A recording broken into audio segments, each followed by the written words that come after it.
Chapter 28 The Calm Before the Storm. Whatever Shigaraki said or did, it must have really shaken Midoriya. Shinso called the police as soon as the hooded figure had vanished into the unknowing crowd. The mall was temporarily closed, and the area searched extensively, but Shigaraki was nowhere to be found.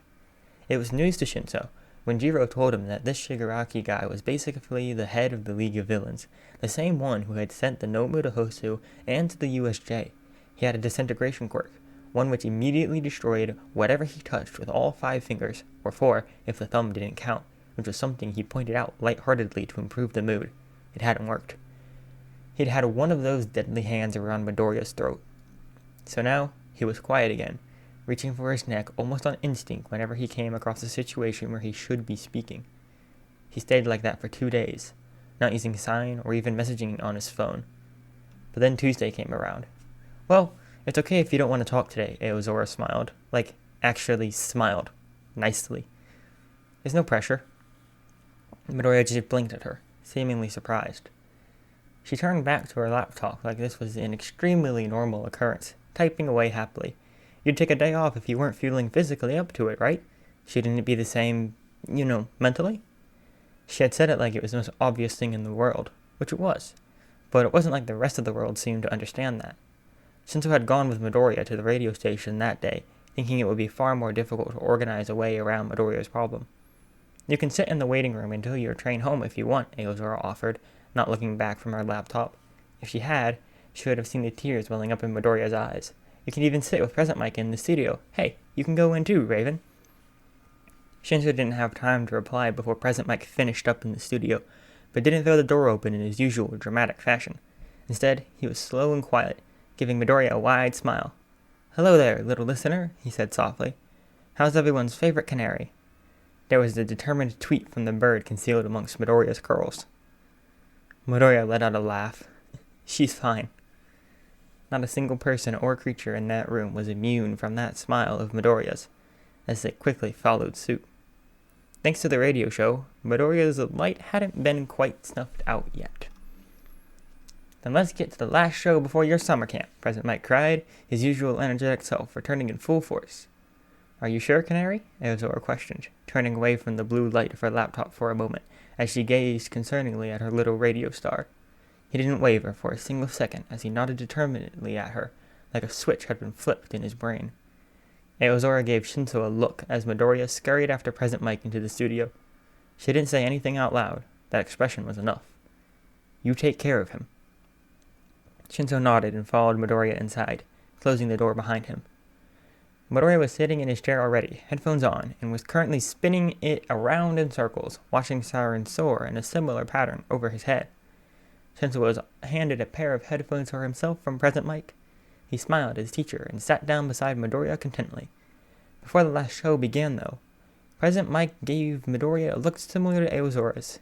You don't have to talk if you don't want to, he reassured him. Midoriya did hesitate a little that time, but he shook his head, as if dispelling any thoughts which plagued him, and nodded once more. Present Mic smiled softly. Remember, he continued, putting on his own headphones, you should never feel pressurized to talk or sing at any time, even as a hero. You could probably have gone away with being a hero without a quirk anyway. Exactly 27 seconds of radio silence passed between the end of the song and the start of Canary's hour that day. Shinso must have had listened to it 1,000 times, counting the moments, as he recalled him and Present Mic desperately trying to get Midoriya to stop crying before they could go on air. There was a good reason behind why he'd listened to it so many times. Class 1B stood in a huddle by their bus. Their things had been loaded into the luggage hold. All 20 of them were eagerly discussing the week to come. 1A was arriving too, slowly but surely. Monoma had made sure to point out their inefficiency.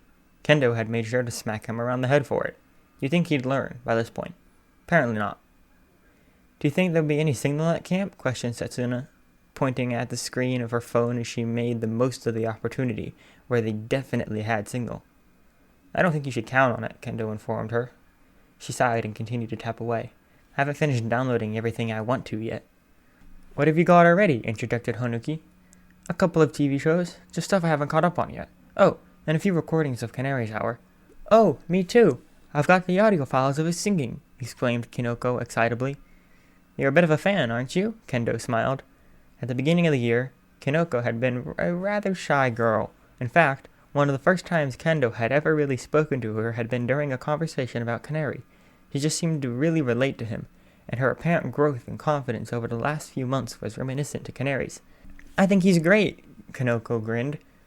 And Yui thinks so too. Yui just nodded. She wasn't very talkative. Not mute, at least. Kendo didn't think so. And she was the class president, so she would have been told if one of her classmates had a problem like that. She was just a little shy, like Kinoko was. In fact, her and Kinoko had become good friends, bonding over talk of Canary's hour. Well, Kinoko did most of the talking, enthusing over it whilst Yui just listened alternatively, smiling. Now, Yui was showing her own phone to Kinoko. Glancing over, Kendo could see the various saved radio segments and song covers of Canary's. That was when their bus arrived. Kendo had to hit Monoma around the head again in an attempt to shut him up, after he started making fun of so many of Class 1A failing the exams and having to take extra classes. It was very hypocritical of him, since he had failed too. After getting everyone to line up in front of their bus, Kendo was about to drag Monoma aboard, encouraging the rest of 1B to follow. "Attention class," the gruff voice of Mr. Vald called out. Kendo hesitated, nearly dropping Monoma down the stairs as he came to. The teacher was standing beside the slumped form of Mr. Aizawa. Wow, Kendo was glad she was in Class 1B instead of 1A. Mr. Aizawa had already expelled 2 students and their class had been involved in a villain attack. Well, only one of those students had been expelled because they weren't performing up to standard. Yoyorzo had told her a bit about the other boy whilst they were on their internship together.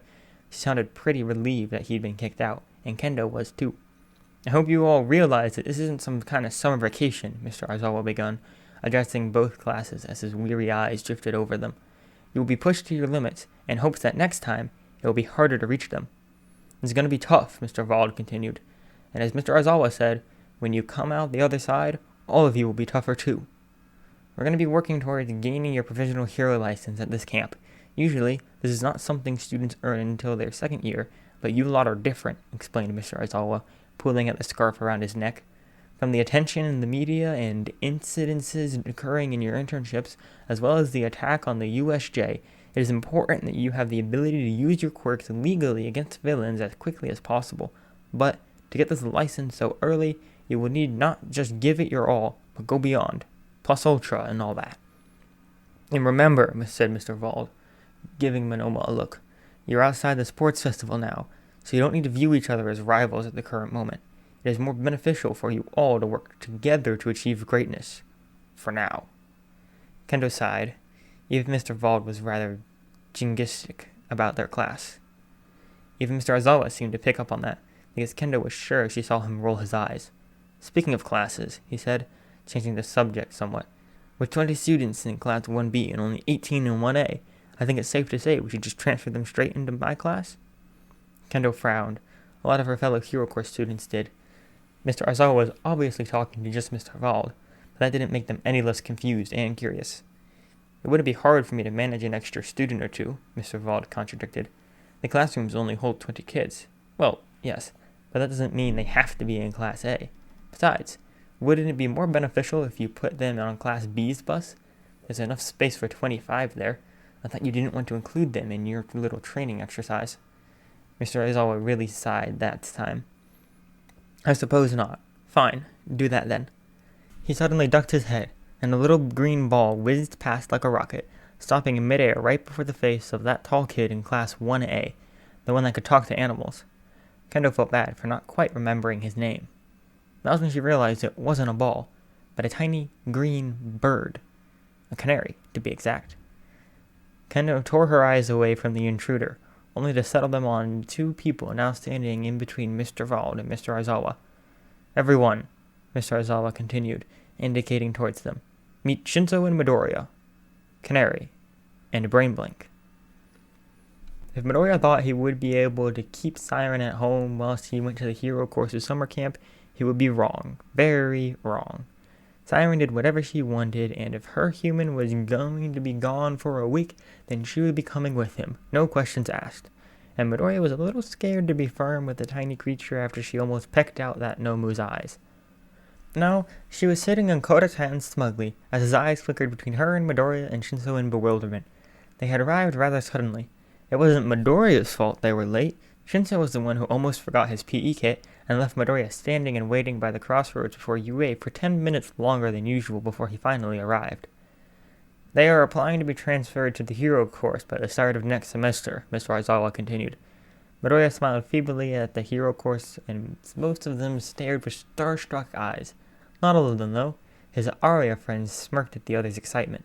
Then there was Kachan. Midoriya tried to avert his gaze. Those piercing red eyes drilled into his skull with an unspoken threat. A fear bubbled in his chest, a feeling of dread that once plagued him every day during middle school. It had been missing for a while, but with its return, he could already feel that wall between his mouth and his mind building itself up again. Why? He was okay during the sports festival. He talked to him, shouted, screamed, even sang. And now we're back to ground zero. Okay, you all have 10 minutes to finish loading your things onto the bus, and then we'll get going. Mr. Aizawa finished unceremoniously, and then just wandered off towards Class 1A's bus and got on board, immediately slamming his face into the dashboard and falling asleep. Midoriya was remotely impressed. Hiraraka skipped forward to them, with Jiro in tow. "I'm so glad you're here," she exclaimed, grinning brightly at Midoriya. "Not you, though," Jiro added, pointing at Shinso. Shinso just laughed. "Hey, Canary," Hiraraka continued.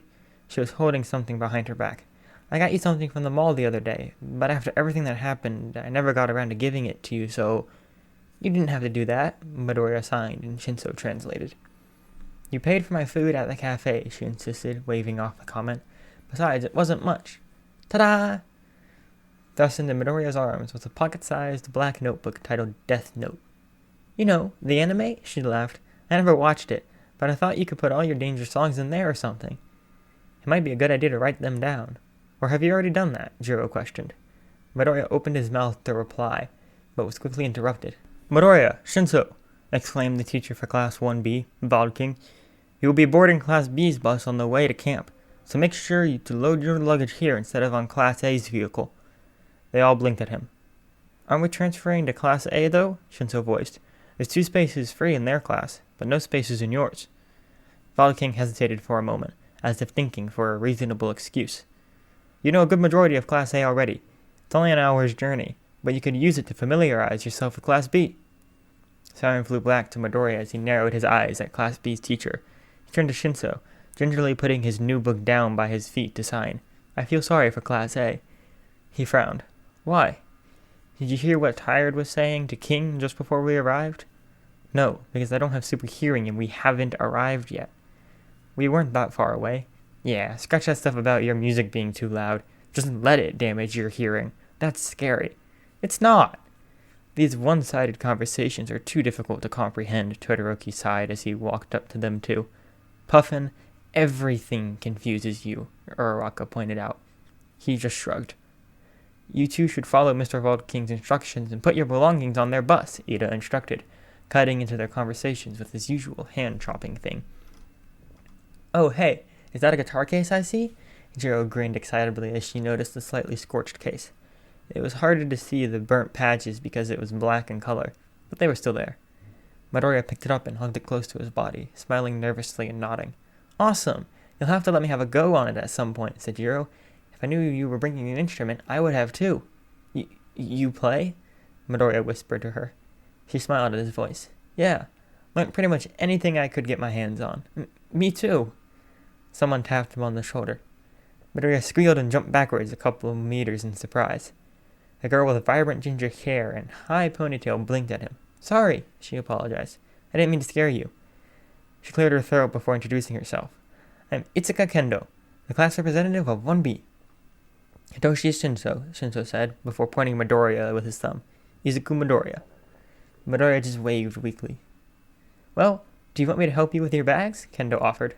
"It's okay," Shinso replied, and Midoriya nodded alongside him. "We'll see you guys at camp," he said to the others. "See you then. Don't replace us while you're gone," Jiro replied. "I wouldn't dream of it," smirked Shinso as he walked away. Midoriya picked up his guitar case and notebook once more, readjusted the strap of his duffel bag around his shoulder, and scurried after Shinso as quickly as he could, sticking to his side like glue. Class 1B was already on their bus when Kendo stepped in ahead of them, a kind smile on her face. Guys, she called out, Midoriya and Shinso will be coming with us to camp. Say hello. Midoriya flinched at the chorus of hellos, fumbling and almost dropping his new Bluetooth headphones, already connected to his phone. Gosh, he was really jumpy today, wasn't he? He stayed close to Shinso as he wandered down the aisles of the bus, aiming for the spare seats right at the back.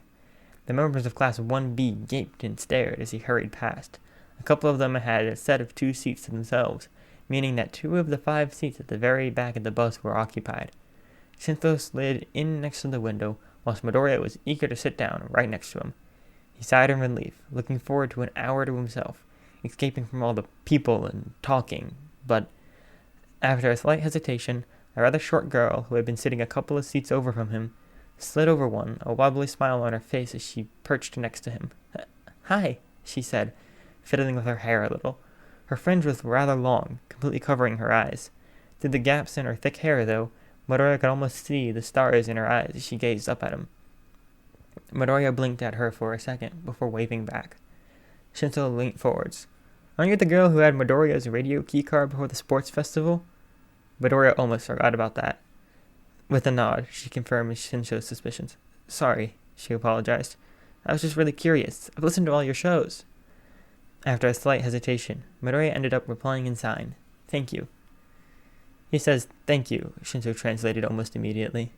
Oh, thank you. Do you... Midoriya's mute, Shinso snapped. He'd have to explain that a lot. Midoriya was worried it was starting to get on his nerves.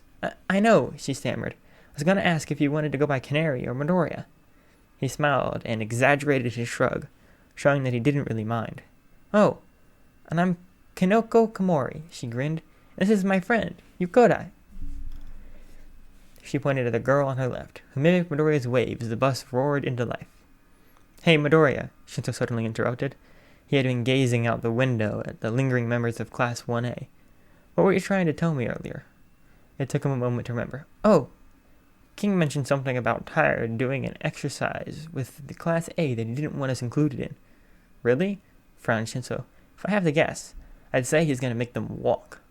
Shinso turned back to the window. Uraraka was waving up at them. He waved back. Ha! They have no clue. Good luck, you poor oblivious souls. Moments later, Jiro gave them a mock salute from the window, to which Shinso dutifully replied to as their coach rolled out of UA grounds, leaving Class 1A behind them. Komori was officially freaking out. She was sitting right next to Canary. She was listening to his radio with Yui whilst sitting next to him, and he had no idea. In fact, he was listening to his own music, tapping along to the beat on his knees as he stared absent-mindedly out the window that Raven was leaning against, fast asleep even as the bus rolled through potholes or around sharp bends. And oh my gosh, Siren's there too, swaying from side to side, resting her little head against Canary's, likely listening to his music too. Ah! She wondered if he liked mushrooms. Shiitake! Komori loved shiitake. Lentinula adodes. Oh, what about inokatake? She wondered if you've ever tried Hieracium aeronaculus. No, he probably wasn't as interested in mushrooms as Komori was. She liked mushrooms because her quirk was to do with mushrooms, and Canary liked music because he needed it for his quirk. But he probably would have liked music anyways. He said so on the radio, that he'd learned loads of instruments before he even knew he had a quirk at all. Komori couldn't imagine not having her quirk, such a big part of her, completely missing. Oh gosh, she had so many questions for him, but she didn't want to ask. He was busy, deep in thought as he played the same part of the same song over and over again. Also, he wasn't talking. That didn't make sense to her. Well, she understood the muteness part. Yui wasn't officially mute. She just didn't want to talk that much. But it was a similar concept anyways. But he talked on the radio all the time, and sang so beautifully during the sports festival. Then there was that rumor, going around school, that Canary had been confronted by a villain at the mall last Sunday. Apparently, he'd gone quiet over it, like it had scared him so much that it set him back on his recovery from his selective muteness. Komori hoped she could help, even in the slightest. That's what heroes and friends do, after all. Oh, how Komori would love to be his friend. But it was almost half an hour into the journey that anyone at all dared speak to the newcomers. Hey, Canary! Exclaimed Tetsu from over his chair a couple of rows down. Canary didn't look up at first. It took Raven elbowing him to achieve that. His music was probably rather loud. Which class is better, A or B? Canary blinked at him for a moment, before nervously glancing around the bus as the rest of the curious faces, including Komori's. Eventually, he just opted for another exaggerated shrug. Well, it won't take long for you to come to the correct conclusion, Tetsu announced confidently. Raven sighed exasperatingly. Look, no offense, but all we know about you lot is that you seem to hate Class A. We've never really met any of you, and all of our friends are in the other class. Right now, that's who we prefer. Komori blinked at him through her bangs. He was a little blunt, but painstakingly right. All Class B had really done so far was focus on their grades and get angry at Class A. Well, the latter members of their group did anyway. So, wait, Setsuna interjected after a few minutes of painful silence. All the members of the original Aria are in Class A? Midoriya just pointed at Shinso. Wait, you're Raven, right? She concluded. He nodded. Neither of them were very talkative, which was strange, considering both of them had been on the radio on numerous occasions. Wait, Setsuna said for a third time. You're Raven and Brain Blank? Brain Blank? Repeated Monoma. Now he was leaning over the back of his seat to glare down at Shinso with that look of his. Ah, yes, Mr. Aizawa said that earlier. So, it was the two of you who took down the hero killer then. What of it? Raven spat him after a moment's thought, glancing at Canary, who said nothing.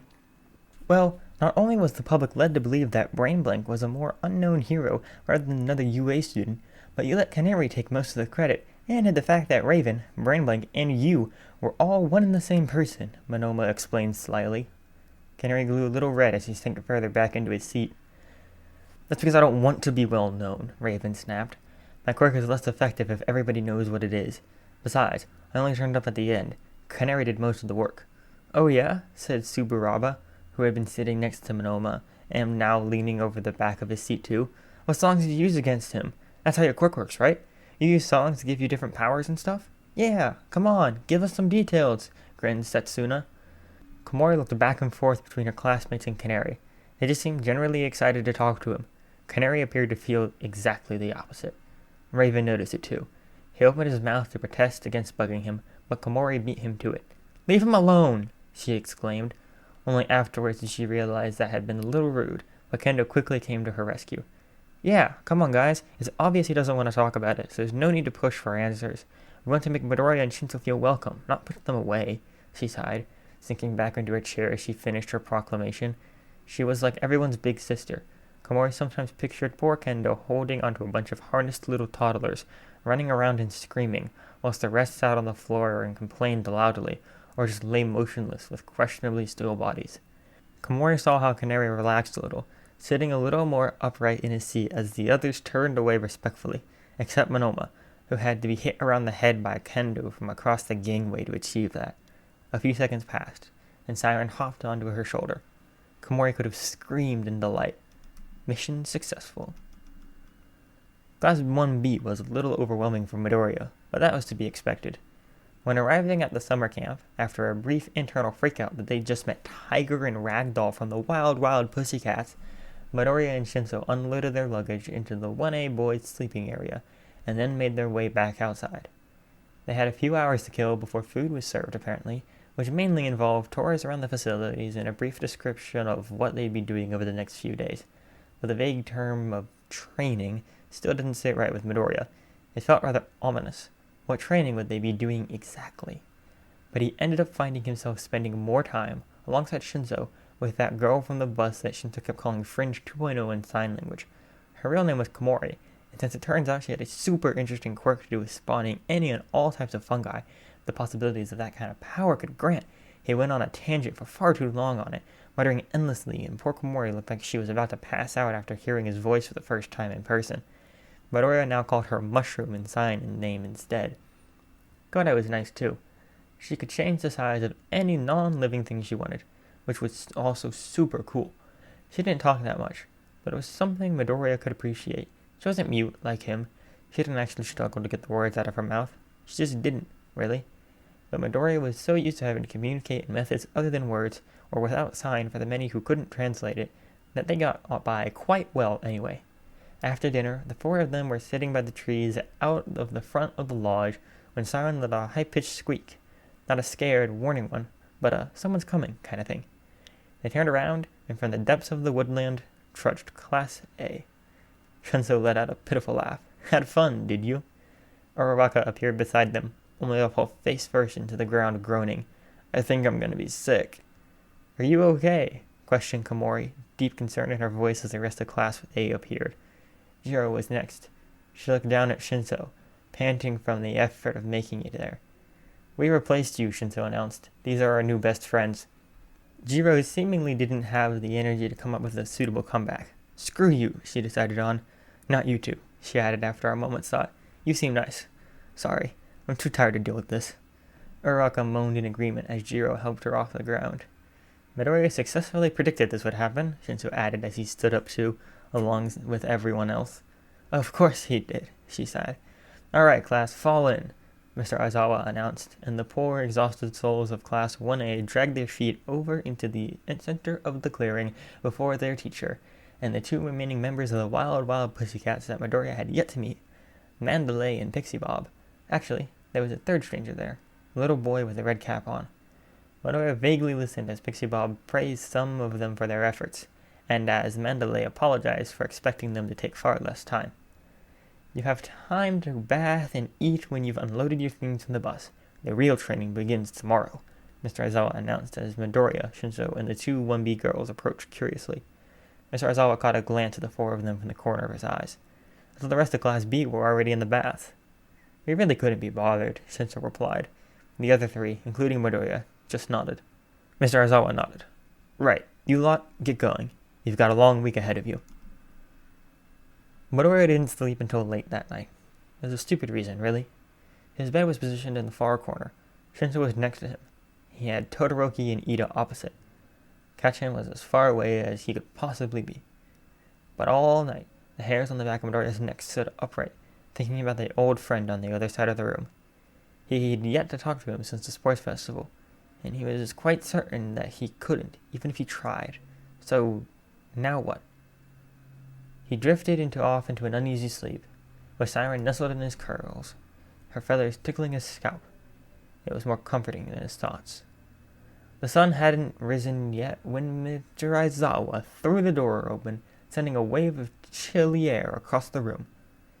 They were told to get their PE uniforms on and meet Mr. Aizawa at the training grounds, somewhere that Midoriya and Shinso had to lead everyone to, since they'd been shown around the day before, whilst they trekked through the beast's forests.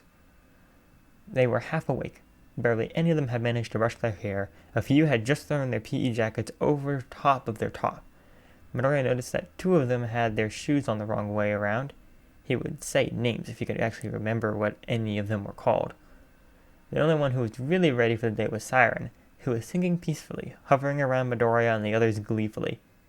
Good morning, class, Mr. Aizawa began. How is he so awake despite the fact that he sleeps at every given opportunity? Midoriya sighed lazily as he yawned amongst a chorus of others. It's an inspiration, Shinso replied, who actually didn't look much more tired than usual, but the lack of gel in his hair was weird as hell, like when he saw Present Mike with his hair done up for the first time, except this felt even weirder. He got back on to Mr. Aizawa's little introductory speech when he mentioned earning the provisional license. Yes, you too, Midoriya, Shinso. The new teacher nodded. Wait, did this mean they were officially in the hero course now? Shinso must have read his mind or something, because he immediately followed those thoughts by saying, I thought you said we weren't in your class yet. Mr. Aizawa smirked. We'll see. Yeah, because that was a definite answer. Bakugo, think fast, said Mr. Aizawa, tossing a softball in Kachan's direction. Midoriya didn't even dare look at him. He glanced up at Shinso and his head signed. It's like the test Triad put us through. Do you think Class A had to do them too? Kachan had just launched the softballs over the trees, screaming go to hell as he did so. Midoriya flinched at it before replying to Shinso with shaking hands. That's how the first member of Class A was expelled, I believe. Are you okay? Shinso whispered to him. That caught the attention of Jiro, attentive as always. Midoriya didn't reply. That's why we're now going to focus on improving your powers, Mr. Aizawa concluded from that little demonstration. Midoriya shook his head and tried to regain his focus. He could deal with his problems with Kachan later.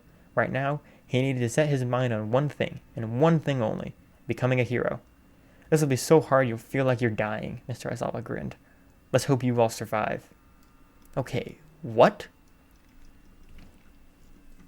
Midoriya slammed his head on the table, almost knocking the half-done potatoes off the counter. Midoriya, Ida snapped. I've spent far too long doing those to risk contamination on the dirty ground. Midoriya opened his eyes again, focusing on the few measly potatoes that hadn't been whittled out of existence from Ida's poor peeling method. All of a sudden, there was another thud. Midoriya stood upright to see Shinso next to him, who had also resorted to slamming his head on the counter. I hate that stupid scarf, he groaned. It defies all laws of physics. Whilst the others had been set to the torture of endless quirk training, Shinso had been dragged off by Mr. Aizawa for training with his support item. At least he didn't have to stand on a cliff edge with Koda, screaming for the eternity of the day. Midoriya was surprised he still had the physical capability to talk at all. Now all those vocal exercises were done for the day. But he did have President Mike's throat lozenges. Koda and Midoriya were pretty much hailing them as some kind of gift from God. That's how much of a savior they were. Midoriya just picked up one of Ida's potatoes and flicked it at Shinso's head. A couple of seconds passed before he said, "Ouch." He laughed, while Siren reappeared and landed before Shinso's eyes, tweeting at him and pecking at his forehead. Okay, Shinso exclaimed, standing upright again. And get the picture, Siren. Hey, no animals in the workspace, Ida protested as he added another couple of potatoes to the collection, frowning at the slight decrease in number. Did you know potatoes are highly poisonous when raw? Midoriya piped up. They're a member of the deadly nightshade family. Trust you to know that, interjected Todoroki as he wandered past, holding a flame in his hand to light the various fires around the other kitchen. Shinso just blinked at him for a moment, before reaching back to the dwindling number. Give me those potatoes. No, Midoriya protested, pulling him away. Jiro just laughed from a distance. Do it! I dare you! I have been dared, Shinso proclaimed, still reaching out for the raw vegetables. That does not mean it's a good idea, Ida exclaimed, who was becoming rather protective at this point. I agree, added Uraraka from across the counter by Todoroki. Canary, film it! You know, maybe this is what President Mike meant about corrupting you, Shinso grinned as he stopped trying to massacre Ida's precious potatoes. I thought you said he came like that, Jiro called back. Well, we're not a very good influence. So, wait, who's who? Midori looked to Komori, who had just wandered over with a plate of chopped mushrooms to add to the curry. Talking about the aria, right? Shinso confirmed. She nodded as she poured in the mushrooms. Well, you know about me and Midoriya, he continued. This is Crane. He pointed to Ida, who was now being shown by one of the Class B boys how to properly peel the potatoes. That's Puffin. Todoroki was giving some of his fire to Uraraka. That was the one beside him. And by the next fire pit over, with the purple hair, that's Owl. Huh. Komori smiled. You're also different from what I expected. Would you like to sit with us when the curry's finished? Midoriya offered. Komori positively beamed. Yeah, okay. We've just got the potatoes to do anyway. Maybe we should lend a hand, Shinso suggested, grimacing at Ida, or else this will never get done. Midoriya laughed, following Shinso and Komori over to the potato peeling station, but he hesitated, suddenly catching a glimpse of that little boy with the red hat. Koda was his name.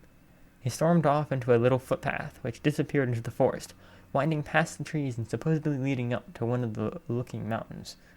Hey, Midoriya, got any potato peeling songs? Shinso yelled, making everybody stop what they were doing to smirk in his direction. No, he blushed furiously.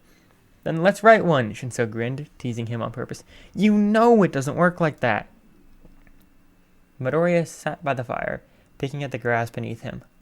The wild pussycat seemed to be determined to cram as much activity into one day as humanly possible. Now, before they all collapsed into their beds, they had been instructed to work as a team to create a large bonfire, without the use of quirks. This had resulted in many arguments, absolute frustration, a horde of teenagers almost setting fire to themselves, and, finally, one overly massive bonfire to sit around, roasting marshmallows, and, with the credit to Komori, the occasional mushroom. Midoriya had spent the last 2 minutes burning his marshmallow to nothing but charcoal. Shinso had been doing that too, but he actually ate his. The truth was, Midoriya was deep in thought. During dinner, he decided to grab the last plate of curry from the pot and take the serving up to the little boy, who he had found hiding away up on the mountainside. He hadn't been pleased to see him. Koda seemed to despise Midoriya with a passion that he'd only seen in the eyes of villains, or perhaps Kashan. He must have heard of him on the radio or from the sports festival at some point, because Koda yelled at him about caring about getting stronger or showing off. Heroes fighting villains and killing each other because of it. He hated it all, their entire superhuman society, quirks, everything. It had taken Midoriya a while to make the connection, But now, as he sat incinerating his marshmallow, he remembered. Mandalay, one of the wild pussycats, her cousin had been one of a hero duo called the Water Hose. They had been killed in the line of duty, so to speak, by a maniac villain who was never caught. Coda must have been their son. And this hatred, this was the result of their sudden departure. Midoriya wanted to do something about it. He wanted to help, but he just didn't know how. Coda was still up on the mountainside right now. He had refused to come down, like he wanted to distance himself from the Hero Corps students. But Midoriya had a week to gain his trust. No one reached out to Midoriya before UA. Midoriya wanted to be the person who made the difference to Coda. He hated to see him revel in such misery, especially at such a young age. It's not a marshmallow anymore. Midoriya looked up to see Todoroki staring down at him, holding a newly opened packet in his arms and a steaming mushroom on the end of his stick. No, Midoriya agreed, before knocking it off into the fire, and watching the remaining sugar sizzle and pop in the heat, melting over the logs in a sticky black mess. You look deep in thought, Todoroki continued, sitting down beside him and sticking a new marshmallow in Midoriya's hand. He nodded, pushing the plush pink sweet into the flames. What of? He hesitated, unsure of whether to reveal Coda's situation to more people than necessary. It was rather private. Actually, thinking of which, Todoroki. You can call me Puffin if you want, he said with a slight smile. It confuses people who don't understand. I find it funny. If Todoroki found it funny, then Midoriya would most certainly follow up on that. Okay, well then, Puffin. I was just... He looked up at the others around the fire. Shinso was busy sandwiching a melted marshmallow between two flat mushrooms with a sadistic grin on his face as Jiro and Uraraka looked on in repulsion. Ida was patrolling the edge of the fire, preventing anyone from coming too close. But just out of sight, Tetsu was sticking his hand in, letting his metal quirk allow it to glow hot and white, and then plunging it into the giant marshmallow that Kodai had made. No one paid attention to Todoroki and Midoriya. I was thinking back to the sports festival, Midoriya continued. About what? Well, you just seemed so sad back then, before I sang that song to you. Then, that little boy, Koda, he seemed sad too, angry even. I want to help, but I don't know how. And you're wondering what you did for me? Todoroki finished. Midoriya wasn't actually sure where his train of thought had been taking him, but that seemed like a logical destination. He nodded. But a silence fell between them. They both watched Midoriya's new marshmallow droop off the stick, and the sugar glow molten in the flames. Todoroki drew in a shaking breath. What do you know about quirk marriages? Who would have thought Class A and Class B could unite over giant freaking marshmallows? The lack of Monoma, who was just stuck in remedial lessons with Mr. Arzawa and the other 5 from Class A, probably helped. And if you had already gone to sleep, including Bakugo. Anyway, Tetsu was now covered from head to toe in sticky marshmallow gunk, and Kendo, Ida, and Yoyozu were desperately trying to convince him not to walk right into the bonfire to burn it all off. Jiro was just disappointed that she didn't have any popcorn, but then her eyes caught a glimpse of Todoroki and Canary. They were sitting away from everyone else, just burning whatever they could get their hands on. She didn't know where Siren was, which was never a good sign, but she decided that Canary should be keeping an eye on the little demon, and thus it wasn't her problem. Maybe that would be a good thing to bring up to Canary, though. So, Jiro decided to leave the chaos of her side of the bonfire, and hurry over to the other two. Hey, have you seen Siren? She stated, sitting down on the grass next to Midoriya. He shook his head glumly. Oh, should we go looking for her or something? She'll be fine, Midoriya replied without a second thought. Silence fell between the three of them. Wow, the fire really was memorizing, wasn't it? But then, Midoriya said, Did you know that the birds, great tits, have been known to eat bat brains? Todoroki and Jiro stared at him. Didn't Siren peck that Nomu's eye out? Todoroki recalled. They fell quiet again. Well, I am now fearful for my life, Jiro announced as the silence was interrupted by a loud cheer from the rest of the group. They were now praising a second giant marshmallow that Setsuna, whose quirk let her detach numerous body parts and control them, had stuck her eyes on. Jiro supposed her announcement could apply to the marshmallows and to Siren. But then, as a satanic chant began, Jiro had an idea. Hey, Canary, didn't you bring your guitar with you? She remembered. He wavered before giving her a nervous nod. Marshmallow song? Todoroki suggested. Canary rolled his eyes. Do you want me to go and get it, right, Jiro? Owl? Jiro smiled at the nickname. Sure. Songs around the campfire could be fun. I don't know if I will sing, he mumbled as he got to his feet, but I'm okay to at least play it. Awesome, she smiled as she got up herself, leaving Todoroki to sacrifice the remaining marshmallows in hopes that a third giant wasn't formed. Jiro walked right in on a debate on whether Kodai held the secret to making infinite amounts of food for Yorzu and those infinite creations, which sounded almost as terrifying as her thoughts of whatever Siren could be up to. Hey, Uraraka, Jiro stated. Uh-huh, she replied, too scared to tear her eyes away from the giant marshmallow, which now also had Setsuna's mouth. I got Canary to go get his guitar, Jiro grinned. That got her to look away. Wait, really? Want to help me try to convince him to sing something? Definitely. By the time they returned to Todoroki, Canary hurried back into view, guitar case under one arm and the instrument in the other. What happened to it? Jiro questioned, gaping at the ruined wood. I set it on fire, Canary explained simply. Why would you sing a song that sets fire to something whilst holding a wooden instrument? Questioned Todoroki curiously. Because I didn't know it would set it on fire, laughed Canary sheepishly as he began to tune it. Jiro blinked as she processed the information. Wait, your first song set you on fire? Canary winced. Not exactly. Then what was it? Uraraka pressed, leaning forward, the light of the fire reflecting in her wide eyes. Well, Canary continued, finally satisfied with the sound of his instrument, I kind of set fire to the rain. Jiro and Uraraka both spluttered as they had failed to control their laughter. Oh my god, Jiro gaped. That must have been terrifying. It really was, Canary laughed too. What's more terrifying than Setsuna Marshmallow? Questioned Shinso as he waltzed into view, his hands buried in the pockets of his hoodie. They'd been allowed to get changed into their home clothes after dinner, so their uniform wouldn't get any dirtier than it already was. Jiro didn't get why they couldn't just wear whatever they wanted outside of training. It wasn't like they were really at school. Oh, well, at least she finally had the chance to wear her big purple jumper with the owl on the front. Ida had said it was a fire hazard. Jiro ignored him. That was probably why Canary had called her Owl that time, actually, but he was wearing that jacket of his, so at least she wasn't alone in the endeavor. Canary setting fire to the rain, Uraraka explained. Shinso nodded in understanding. I spotted a guitar, he continued. You gonna play something? Canary just blushed and shrugged a little. Want to see my guitar skills? Shinso offered, holding out his hand to accept the instrument after he'd pulled over one of the large logs for them all to sit down on. Midoriya shuffled up beside him and handed over his ruined instrument. Shinso then proceeded to strum the guitar randomly, letting out a bunch of jumbled sounds, and then bowing as if he'd just finished a masterpiece. Jiro applauded him. Amazing. Thank you. Didn't you say you could play, Jiro? Canary remembered. You can keep calling me Owl if you want, she said, a little disappointed that Owl wasn't already permanently her new name. And yeah, I can play. But would you like to have it a go? Shinso immediately shoved the guitar at her before she could reply. I don't remember that much off the top of my head, Jiro explained nervously. But I can play a few rock songs. Go on then, Shinso insisted, shuffling up on the log so Ida could sit down too.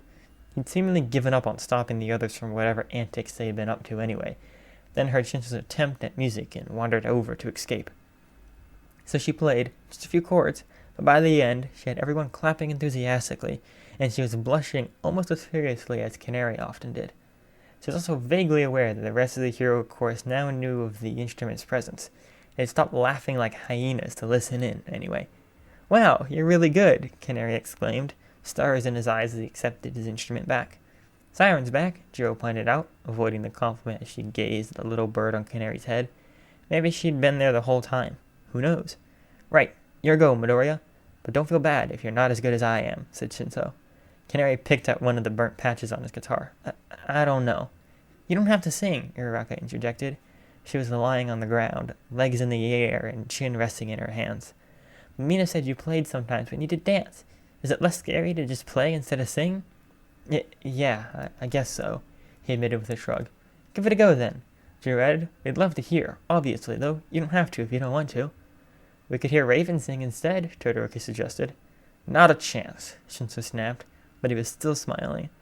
But their attention was suddenly drawn from the conversation by the gentle sound of Canary beginning to strum a tune. Hey, I know this song, Jiro exclaimed eagerly. A little too eagerly. She hoped it didn't sound weird. I mean, it's a nice song. I don't think I know it, Uraraka laughed nervously. I should really listen to more of Canary's music. You could send us a playlist or something. It's called Fireflies, Jiro exclaimed hastily. Oh, that's cute. What do you think the power would be? I guess we'll only find out if Canary sings, Todoroki acknowledged innocently, not even looking at Canary as he did it. Canary struggled to suppress his smile as the music began to build, and Jiro absent-mindedly tapped a beat on the side of the log, swaying from side to side. Even Siren was listening along. But then, Canary took a deep, unsteady breath and, "You would not believe your eyes," he sang. The five of them cheered and clapped as Midoriya grinned widely, continuing to sing, "Lit up the world as I fell asleep." The rest of their group, from the other side of the bonfire, stopped talking immediately as they heard his beautiful voice ring out. "'Cause they'd fill the open air and leave teardrops everywhere." Jiro caught a couple of the others take out their phones to record, either video or just voice. Jiro reached into her pocket and did the same, making sure not to frighten Canary off from singing as she did so. "I'd like to make myself believe that planet Earth turns slowly." The others stared as Jiro sang along. They hadn't heard her sing before, but Jiro wasn't going to pass up on an opportunity to sing with Canary. He looked ecstatic as they continued to sing together. "'Cause everything is never as it seems." And then, the others leapt back in utter surprise as all around them, little lights whizzed about, filling the sky. Siren took flight from Midoriya's air to join them, like a mermation of birds as phantom fireflies lit up the night, even brighter than the bonfire, sparkling like stars. "A foxtrot above my head, a sock hop beneath my bed." Canary stood up, grinning from ear to ear as he started to dance around with the others as they clapped and cheered. "I'd like to make myself believe." They were all dancing now, the lights glittering around them. Jiro didn't know how to dance. She didn't think any of them did. "Turns slowly." But it wasn't Canary's quirk that made them do it. It was just his singing alone, and the joy that he radiated, that spread onto them. "Turns slowly." She sat on the cliff edge, dangling her legs over the side as she hummed one of the songs Canary played over the radio a while back. He was just down there, where the lights were. Oh, she was so excited to finally meet him. It was such a shame that she had to wear this totally not at all cute mask thingy. It ruined her entire outfit. Would it kill them to make it a little more stylish? She could kill them, come to think of it. Yeah, that would make it better. A little blood always made everything better. She couldn't wait to see Canaries.